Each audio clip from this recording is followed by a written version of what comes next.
Hey, good morning. It's Zeki Hamid. It's Saturday, and this is Seattle Now.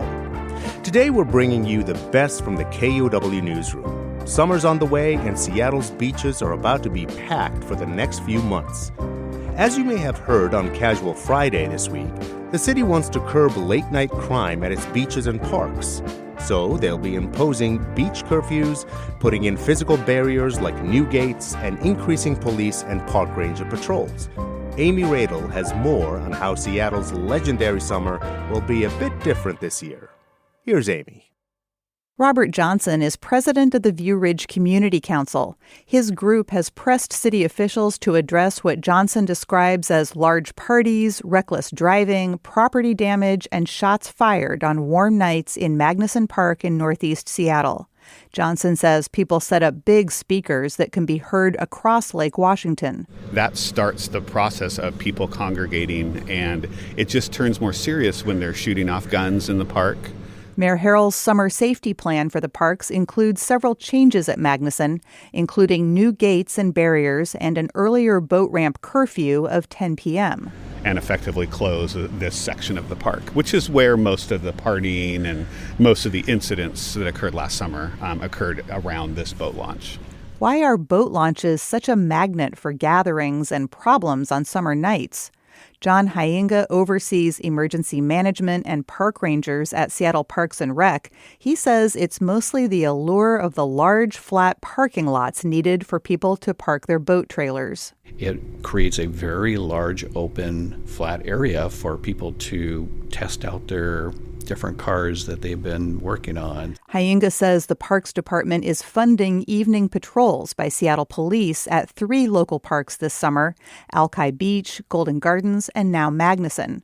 The Parks Department is paying for voluntary overtime for the police presence. We have patrol officers that sign up for the late shift. They will walk with our district park crews that are putting out the beach fires at 10 o'clock and also walk with our park rangers to make sure that everybody understands that the park will be closing soon. Natalie Walton Anderson is Mayor Bruce Harrell's chief of public safety. She calls the safety strategy for these high-priority parks this summer a tiered approach, relying on lots of smaller measures like locking restrooms at night and installing more lighting and drawing on city employees from every possible department. We wanted to increase our park presence using all the partners that we could in all the departments. So again, that includes our parks, it includes our parking enforcement officers, it includes SPD, and then the security presence as well.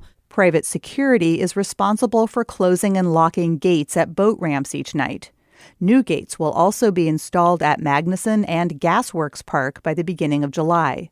In addition, a handful of parks will be closing more than an hour earlier this summer, including Alki, Golden Gardens, and Gasworks. Walton Anderson says the earlier closures are meant to prevent crime, but in future plans, she wants to highlight places where young people can go at night as well. And we've had these conversations of making sure that what we need to fold in our next iterations of this is identifying and advertising where are those places, additional places through our Parks and Rec, through our community centers that are the places in which youth can go. John Hyinga at Parks and Rec says park rangers have been taking on local teens in basketball games at Garfield and Rainier Beach community centers. Back at Magnuson Park, Alhaji Ducre is sitting by the water. He says it's his first visit here since he moved away to Renton a dozen years ago. He's glad to see maintenance work going on and to find the park in good shape. 12 to 13 years and it's still, you see it's been maintained good, so good job. Other visitors agreed, but said they would not be eager to visit the park at night. Amy Radel, KUOW News. And now a story about a legendary piece of Pacific Northwest pop culture. Next week marks the 40th anniversary of The Goonies, released in theaters on June 7th, 1985. The Goonies helped put the small coastal city of Astoria, Oregon on the map for people around the world. One house featured in the movie now sometimes sees hundreds of visitors in a day, creating a challenging environment for people who live in the neighborhood. KMUN's Katie Frankowitz reports on what the organizers are doing to prepare fans and locals alike for the busy weekend ahead. A lot of people in town were here and were extras and stuff like that. Yeah, a lot of people do. Love that. Nice talking. Nearly every day, Sarah Moot and Peter Aiken field questions about the Goonies. They own Astoria Coffee Company, a small batch coffee roaster located in the same neighborhood as the Goonies house. And in case there is any confusion about where you are, the shop is decked out with Goonies gear, magnets, mugs, shirts.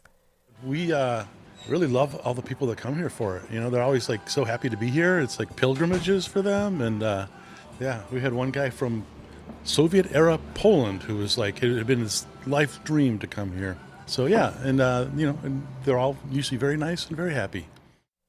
Goonies Birthday Bash events start on Thursday and span the weekend. There will be costume contests, bus tours, art exhibits, self-guided treasure hunts, and sold-out panel discussions with some of the cast and crew, and more. Actors Corey Feldman, who played the character Mouth, and Carrie Green, who played Andy, are among the special guests. Organizers expect to see heavy visitation at the Clatsop County Historical Society's Oregon Film Museum. The historic county jail in downtown Astoria that houses the museum was memorably featured in the movie. But everyone knows the Goonies house will take a big chunk of center stage.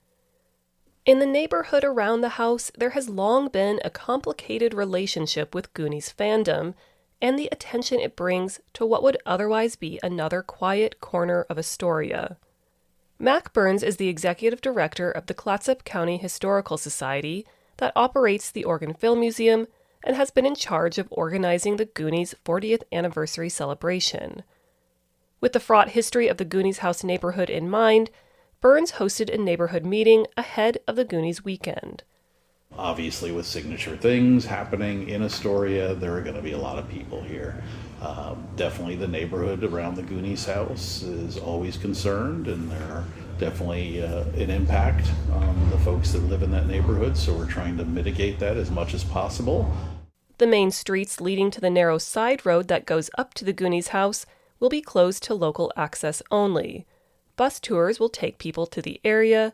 There will be extra trash cans, porta potties, and other measures to ease the burden on locals and provide a good experience for fans.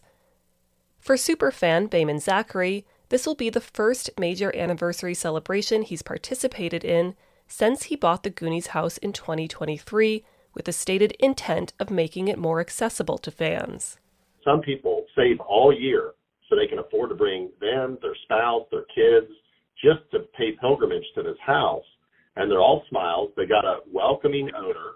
Me, my family, my friends, our neighbors have poured so much heart and soul into that house so it can be the nostalgic cultural landmark that it's meant to be. Astoria City Councilor Vance Lump represents the Uppertown neighborhood where the Goonies house is located. He's heard a number of reactions from his constituents ahead of the anniversary celebration. There were some people who were really excited about it, some people who hated it, but more often people were like, if it's managed well enough, then, it's going to be fine. Newer signs telling people where to park and how to access the driveway to the Goonies house have helped ease some issues over the years. But Lump says, I think the issue needs to be actively managed because it is something that's just going to keep happening. People love this movie.